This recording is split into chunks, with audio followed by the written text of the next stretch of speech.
AI alignment is a sufficiently broad field that any single researcher can't really hope to make substantial progress in every part of the field. So you kind of have to Fucking specialize. watch me. Watch you, yeah. Yeah, maybe you can. I certainly can. Yeah, you have to specialize to some extent and choose, a research agenda, right? And you've chosen to focus on a set of problems in what's commonly called agent foundations. And so I'd like for us to just kind of define what agent foundations is and also motivate why you might why you chose to pursue the agenda. So here's how I understand agent foundations. When I was a junior in college, I took this class called real analysis, and my professor at the one of the first class periods, he was telling us, you guys, what we want to do in this course is prove things about real valued functions, right? We want to be able to talk a lot of, to say a lot of true things about real valued functions, but you don't even know what the real numbers are yet, right? You don't have a good understanding of what they actually are. So first, we need a good understanding of what the real numbers are. And I think so that's a metaphor that I use to think about agent foundations. It seems like agent foundations people think that we need to get a really good handle on the definitions and the concepts and really formalize concepts that are central to questions of agency. And in particular, it seems like there are three formal definitions that agent foundations people are after: intelligence, agency, and values, in particular, human values. So I'm sure I misspoke at some point there, or you'd like to fill in something. So yeah, how would you define agent foundations? All right. So first of all, I like the analogy to real analysis, but I'd say like for any modern person, that analogy is probably going to be misleading because like we already know how to define the reals, right? You go into real analysis class, they'll explain the whole thing to you. It works great. You have to think of it from the perspective of someone who didn't know how to do that the first time, right? Like we had this intuitive idea of real numbers a long time before we had rigorous definitions of them or had any idea what went wrong with other definitions of them, right? And like from the perspective of someone like that, the problem is not just like coming up with a definition, it's coming up with a definition where you can start from that definition, then derive a bunch of properties, and those properties will all match the sort of things that we see in the real world when we try to use real numbers, right? So like first you need some definition that'll tell you where you can use real numbers to model the actual world. And you want that to like mostly match the sort of places you expect to be able to use the reals. And then you need to be able to derive a bunch of useful stuff from it and have those predictions you derive to actually match the places in the real world where we use the real numbers, right? So it's a very different process than how like a math student in a real analysis class would engage with it. Make sense? Yeah, it's much more creative and requires much more creativity and original thought than just passive absorption of what's already been invented. Yeah, so part of it is the creativity. Another piece is like it's much less a focus on like the math and much more a focus on like taking your own intuitions and figuring out the right way to express them. Right? Got it. Yeah. You want to like be making theory that's going to match a bunch of stuff in the real world. Yeah. Whereas real analysis, we don't really talk about the real world very much in real analysis class. Right. So I just made a claim as well that it seems to me from my experience with reading Agent Foundations stuff that Agent Foundations researchers are really after three key definitions: intelligence, agency, and values, which seem to be really closely related. Does that seem accurate? Are there things that I'm missing? Are there things that you would throw out? What do you think? I would say I roughly agree with that. Like that's a reasonable summary of like the big three things we need in order for actual use cases. I would say a big part of the way we know that we got the right definitions is that we also end up with a bunch of definitions for related concepts. So like if we have a good definition of agency, we'd also expect to see things like definitions of world models or embedded representations or optimization or search processes, things like that, just sort of naturally popping out of it or going into it, right? So those big three are a reasonable summary for like the end goals, but then you also need you need like a whole network of stuff to support it. Yeah, that makes perfect sense. Why did you choose to work on agent validations in particular? I imagine that maybe both personal fit and your beliefs about which research is most promising for alignment played a role here. So how much did each of those things, like personal fit and your beliefs about the most important research agenda, what was the ratio there that motivated you to work on agent foundations? And are there any other factors that originally got you interested in agent foundations and that keep you focused on agent foundations? So in my case, before I was working on agent foundations for like AI and alignment, I was thinking about problems in economics and in biology. So things like in biology, we talk about bacteria as wanting things or as trying to achieve things or as modeling the world around them. Like we're talking about them as agents, but we don't have mathematical ways to talk about them as agents. That's sort of a big intuition driver, but it's not a driver of the math. And it seems like we could model these systems a lot better if we had the math for it. And then similarly in economics, it's useful to model markets as optimizing for things. And yet, if you look at the standard models of markets that we use in economics, it turns out that markets are not in general expected utility maximizers. And they're like, okay, well, how am I going to model a market as like something agency, right? So I was running into these problems in biology and economics and thinking about like how to do agent foundations in those contexts. And then Miri came out with the embedded agent sequence, which was talking about essentially the same problems in the context of AI. And I was like, they're thinking about the same problems here. I should like do that. One objection that I can imagine someone raising here is that maybe someone is totally on board with the idea that eventually we will need mathematically tight definitions for these concepts if we at all hope to hit the small target of AI alignment. But maybe they're thinking to themselves, like, do we really need, like right now, before we can make any substantial progress, do we really need them? Do we really need those definitions right now? Or is it that it matters that we get them eventually? Maybe we can, much like a mathematician would really tune up their intuitions for a problem first and then sharpen those up in proofs. Maybe a good strategy is to work with our intuitions for now, and then eventually that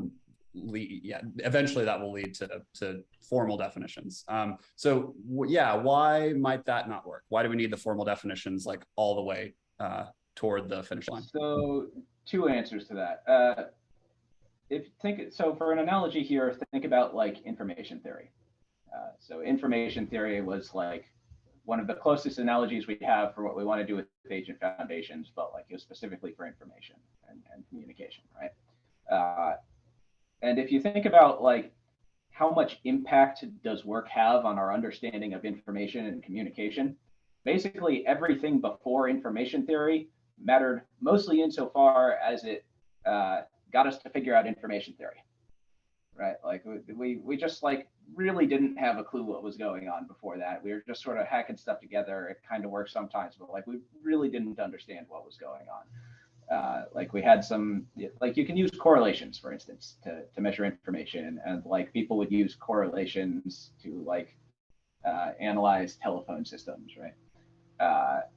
And like you can do about that well, and you can do a dozen different things that will all work about that well, and you're just not really going to do much better without a more powerful theory. Like you can do a dozen different things there, and they're not going to build on each other. They're not going to play particularly well together. It's just going to be a big mess. So my claim here is that like if you want to do any better than sort of the simple default things, what mostly matters is how quickly you can find the nice theory, right? And just spending a long time digging into the intuitions is sometimes the right thing to do to accelerate finding that theory. So like that may be the right call in some cases, but like the point of that is not to like dig into your intuitions in hopes of just like directly building a better system from them, because like that's just not very, very realistic. You're not going to get most of the bang from that. But if you're doing that to find the theory, that's a reasonable argument. Now, when we say that we're after formal theories eventually, does that always mean, does formal always mean mathematical, or can formal take other forms other than mathematically formal? Yeah, that's a good question. I wouldn't want to rule out other forms in principle, but in practice, we sure don't seem to have any sciences that have ever like built up anything particularly impressive on anything besides mathematics. Yeah. Now, if someone's trying to choose between the more theoretical agent foundation side of alignment research and the more applied empirical engineering side, what factors do you think they should consider? And I guess I should also say, do you think this is a false choice? Do we not have to choose between the two? Yeah. So first of all, I think the sort of perception of the divide between those from outside the field is different from what it looks like from like my perspective, for instance. Let me ask a clarifying question. Are you talking about like sort of applied experimental work on agent foundations, or applied experimental work on like ML and alignment more generally? Yeah, I guess I meant more the research directions towards like prosaic AI alignment.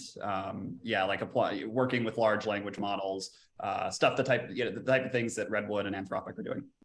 Right. Sure. Okay. So I think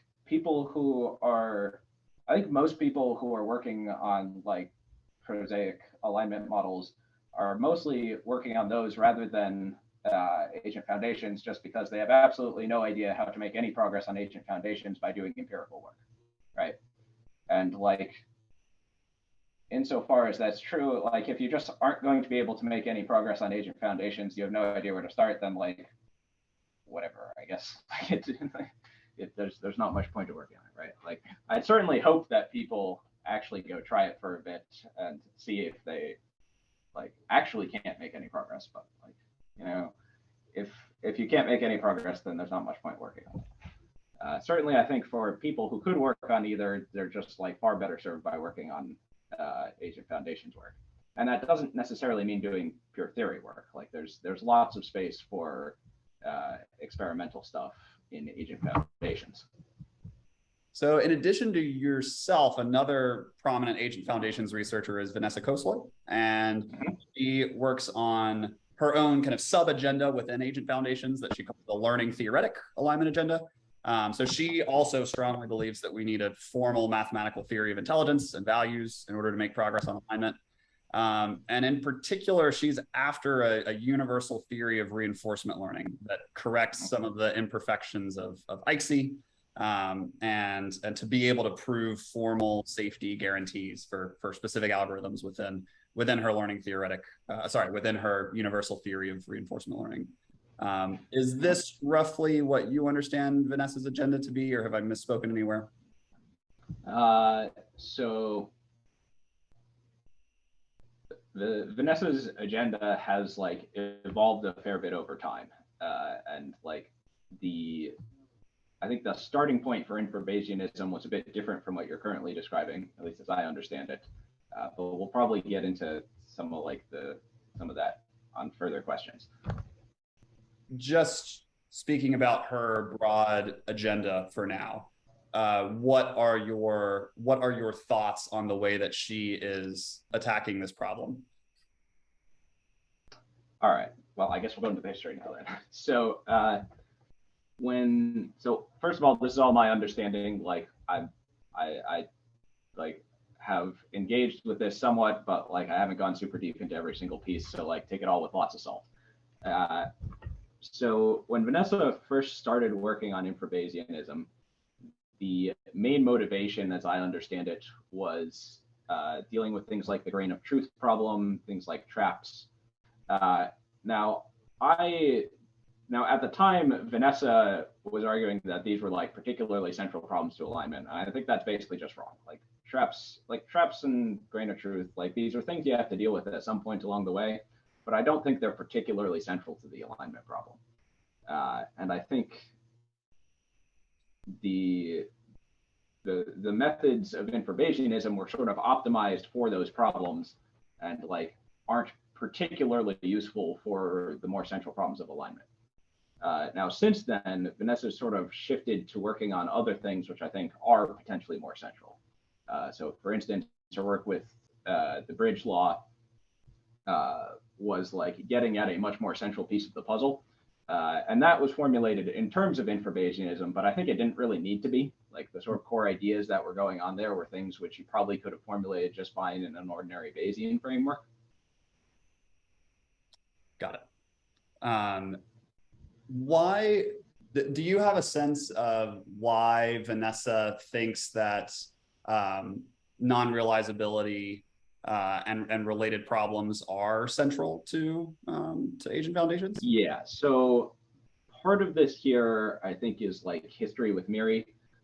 So Miri was originally focusing on problems of self-reference, which inherently like gets you to problems of non-realizability and traps, because like you end up with environments where something may be diagonalizing against you. You end up with environments where like you can't model the whole thing because you're in it, and you can't predict your own actions in real time, that sort of thing, right? So that inherently forces you to deal with something like non-realizability, and the reason that people were focusing on those particular problems was just because those were like relatively legible problems. They were problems which like we had some idea how to talk about mathematically already, and they were problems which like were obviously hard, right? So they were legible, they were hard. This just seemed like a sort of good place to make progress before we had figured out like, or well, we still haven't figured out to a large extent. We still haven't figured out like how to talk about a lot of the other problems mathematically. Got it. So if non-realizability and traps and grain of truth and that kind of stuff, on your view, are not central to the alignment problem, what concepts do you think are central? Yeah, so the things that I think of as very central are things like abstraction, for instance. At a higher level, things like what are the type signatures of human values, or more generally, the type signatures of like values in systems which will be produced by selection pressures. So like what sorts of values do humans have? What sorts of values is an AI likely to end up with? What are the inputs to those? What are the outputs to those? And similarly, like what sorts of optimization processes naturally end up being produced by selection pressures? Like what sorts of reasoning processes do humans likely have? What sorts of reasoning processes will AIs likely end up with? What sorts of data structures do we likely use for representing the world? All that sort of stuff. Got it. Is there any part of infrabayesianism that you are fairly excited about? Or do you mostly think it's kind of headed in a direction that's not too fruitful? So infrabayesianism itself, I think, is like not particularly set. I do think it's a useful tool. Like it's one of those things where at some point we're going to need to solve this particular sort of problem, and infrabayesianism is like plausibly the right tool for that. But at the same time, it's a thing where like I'd expect that mostly we can work out sort of the core problems in whatever framework happens to be convenient. Like if you just want to use plain old Bayesian reasoning, you can probably use that for most of these problems. And then later on, we can port it over to infrabayesianism if we need to. I see. Yep. Anything else you'd like to say about Vanessa's research agenda in general, or about infrabayesianism? Let's see. So again, I want to emphasize that like you should take this all with many grains of salt. Like in infrabayesianism. So another comment on infrabayesianism is that it's using a lot of like extremely abstract math. I'm not entirely sold on it actually needing to be anywhere near that abstract, but like it is abstract enough that I certainly haven't gone through every single piece of it. And Got it. like I could easily be missing important things here.